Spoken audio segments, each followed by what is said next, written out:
Chapter 34, containing the unsatisfactory results of Oliver's adventure and a conversation of some importance between Harry Maylie and Rose. When the inmates of the house, attracted by Oliver's cries, hurried to the spot from which they proceeded, they found him pale and agitated, pointing in the direction of the meadows behind the house, and scarcely able to articulate the words, "The Jew, the Jew." Mr. Giles was at a loss to comprehend what the outcry meant, but Harry Maylie, whose perceptions were something quicker, and who had heard Oliver's history from his mother, understood it at once. "What direction did he take?" he asked, catching up a heavy stick which was standing in a corner. "That," replied Oliver, pointing out the course the man had taken. "I missed them in an instant." "Then they are in the ditch," said Harry. "Follow and keep as near me as you can." So saying, he sprang over the hedge and darted off with a speed which rendered it a matter of exceeding difficulty for the others to keep near him. Giles followed as well as he could, and Oliver followed too, and in the course of a minute or two Mr. Looseburn, who had been out walking and just then returned, tumbled over the hedge after them. Picking himself up with more agility than he could have supposed to possess, struck into the same course at no contemptible speed, shouting all the while, most prodigiously, to know what was the matter. On they all went, nor stopped they once to breathe, until the leader, striking off at an angle of the field indicated by Oliver, began to search narrowly the ditch and hedge adjoining, which afforded time for the remainder of the party to come up and for Oliver to communicate to Mr. Losberne the circumstances that had led to so vigorous a pursuit. The search was all in vain. There were not even traces of recent footsteps to be seen. They stood now on the side of a little hill, commanding the open fields in every direction for 3 or 4 miles. There was the village in the hollow on the left, but in order to gain that, after pursuing the track Oliver had pointed out, the men must have made a circuit of open ground, which it was impossible they could have accomplished in so short a time. A thick wood skirted the meadowland in another direction, but they could not have gained that covert for the same reason. "It must have been a dream, Oliver," said Harry Maylie. "Oh no, indeed, sir," replied Oliver, shuddering at the very recollection of the old wretch's countenance. "I saw him too plainly for that. I saw them both as plainly as I see you now." "Who was the other?" inquired Harry and Mr. Losberne together. "The very same man I told you of, who came so suddenly upon me at the inn," said Oliver. "We had our eyes full fixed upon each other, and I could swear to him." "They took this way?" demanded Harry. "Are you sure?" "As I am that the man were at the window," replied Oliver, pointing down as he spoke to the hedge which divided the cottage garden from the meadow. The tall man leapt over just there, and the Jew, running a few paces to the right, crept through that gap. The two gentlemen watched Oliver's earnest face as he spoke, and looking from him to each other seemed to feel satisfied of the accuracy of what he said. Still, in no direction were there any appearances of the trampling of men in a hurried flight. The grass was long, but it was trodden down nowhere, save where their own feet had crushed it. The sides and brinks of the ditches were of damp clay, but in no one place could they discern the print of men's shoes, or the slightest mark which should indicate that any feet had pressed the ground for hours before. "This is strange," said Harry. "Strange," echoed the doctor. "Blathers and Duck themselves could make nothing of it." Notwithstanding the evidently useless nature of their search, they did not desist until the coming on of night rendered its further prosecution hopeless, and even then they gave it up with reluctance. Giles was dispatched to the different alehouses in the village, furnished with the best description Oliver could give of the appearance and dress of the strangers. Of these the Jew was at all events sufficiently remarkable to be remembered, supposing he had been seen drinking or loitering about. But Giles returned without any intelligence calculated to dispel or lessen the mystery. On the next day fresh search was made, and the inquiries renewed, but with no better success. On the day following Oliver and Mr. Maylie repaired to the market town in the hope of seeing or hearing something of the men there, but the effort was equally fruitless. After a few days the affair began to be forgotten, as most affairs are, when wonder, having no fresh food to support it, dies away of itself. Meanwhile, Rose was rapidly recovering. She had left the room, was able to go out, and mixing once more with the family, carried joy into the hearts of all.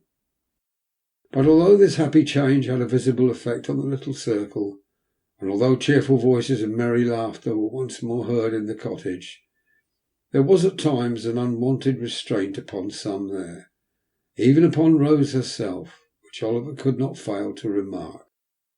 Mrs. Maylie and her son were often closeted together for a long time, and more than once Rose appeared with traces of tears upon her face.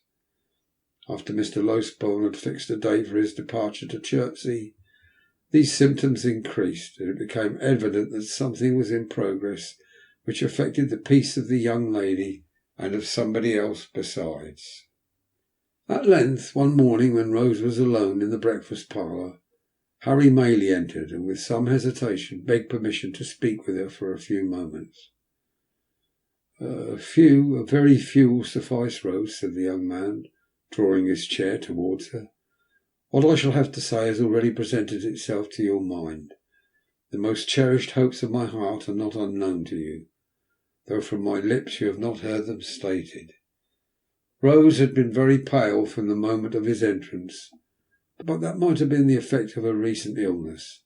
She merely bowed, and bending over some plants that stood near, waited in silence for him to proceed.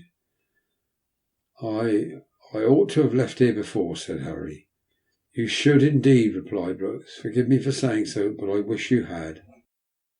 "I was brought here by the most dreadful and agonizing of all apprehensions," said the young man. "The fear of losing the one dear being on whom my every wish and hope are fixed. You had been dying, trembling between earth and heaven. We know that when the young, the beautiful and good are visited with sickness, their pure spirits insensibly turn towards their bright home of lasting rest. We know, heaven help us, that the best and fairest of our kind too often fade in blooming."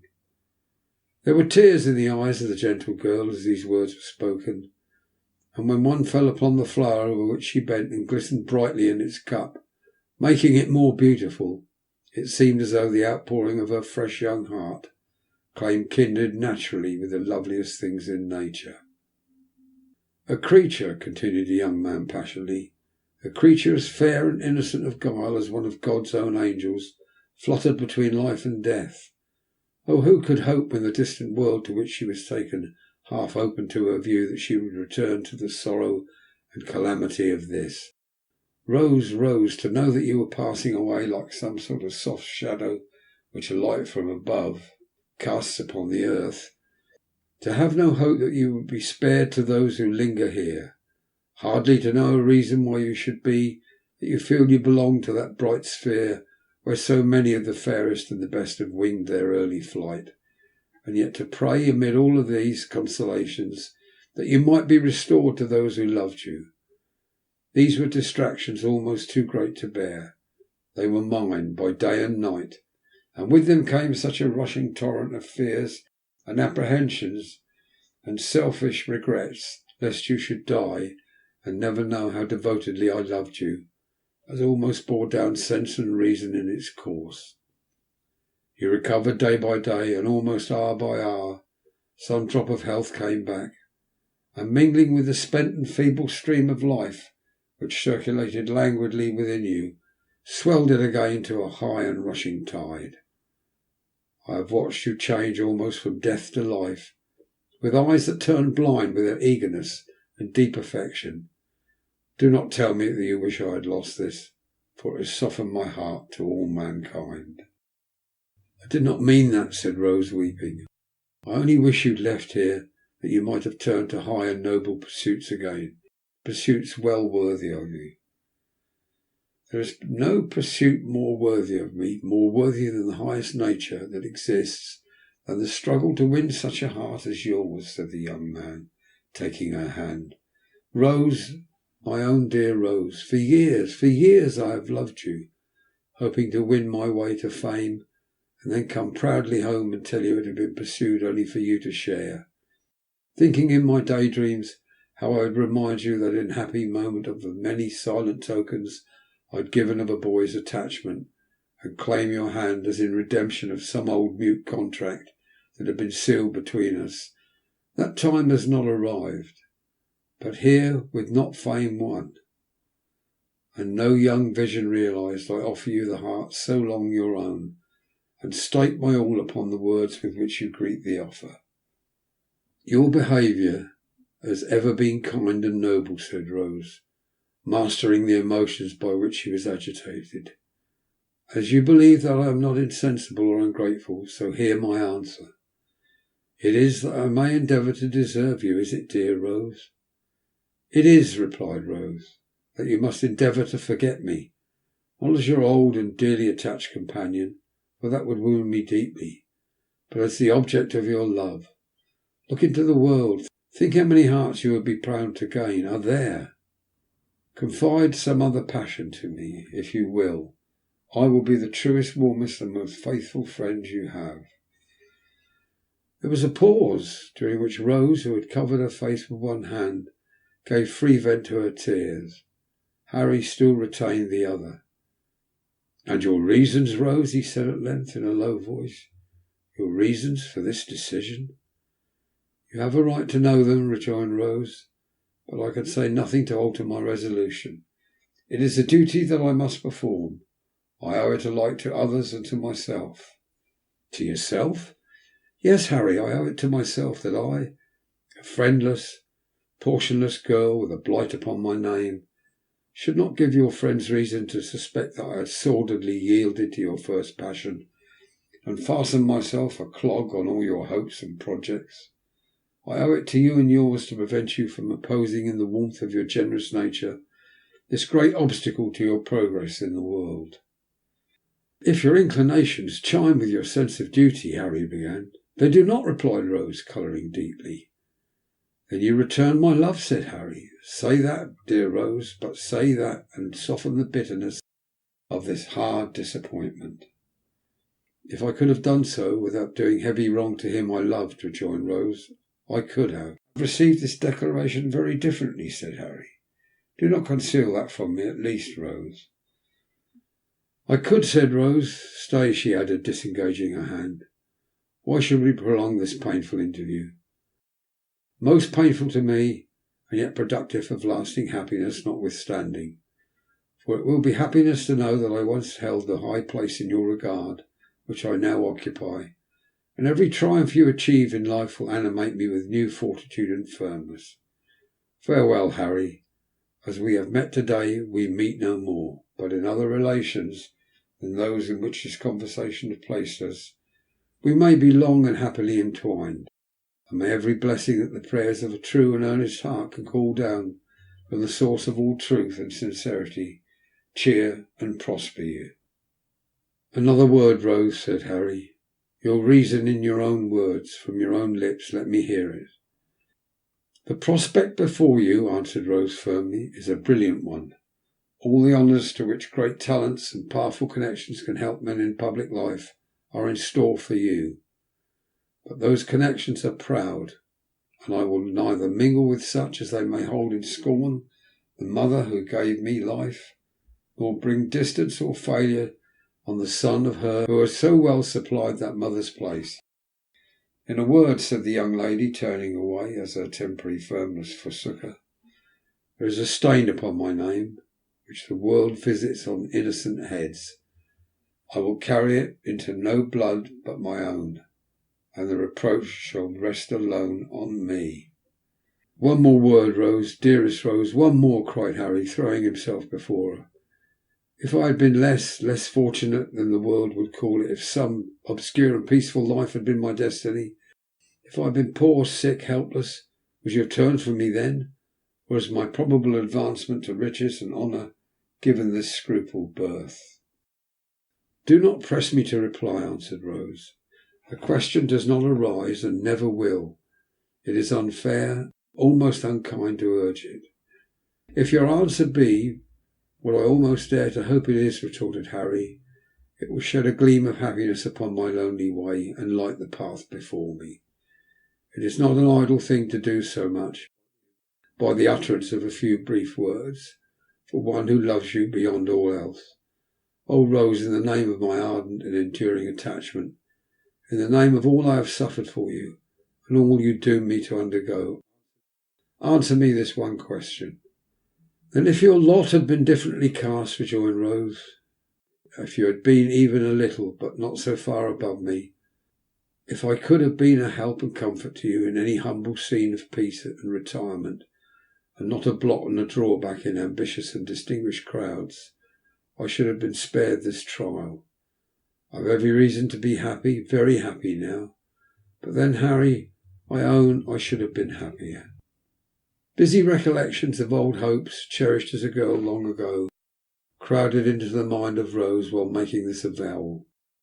They brought tears with them, as old hopes will when they come back withered, and they relieved her. I cannot help this weakness, and it makes my purpose stronger, said Rose, extending her hand. I must leave you now, indeed. I ask one promise, said Harry. Once and only once, say within a year, but it may be much sooner, I may speak to you again on this subject for the last time. Not to press me to alter my right determination, replied Rose with a melancholy smile. It will be useless. No, said Harry, to hear you repeat it, if you will, finally repeat it. I will lay at your feet whatever station of fortune I may possess. If you still adhere to your present resolution, will not seek by word or act to change it. Then let it be so, rejoined Rose. It is but one pang the more, and by the time I may be enabled to bear it better.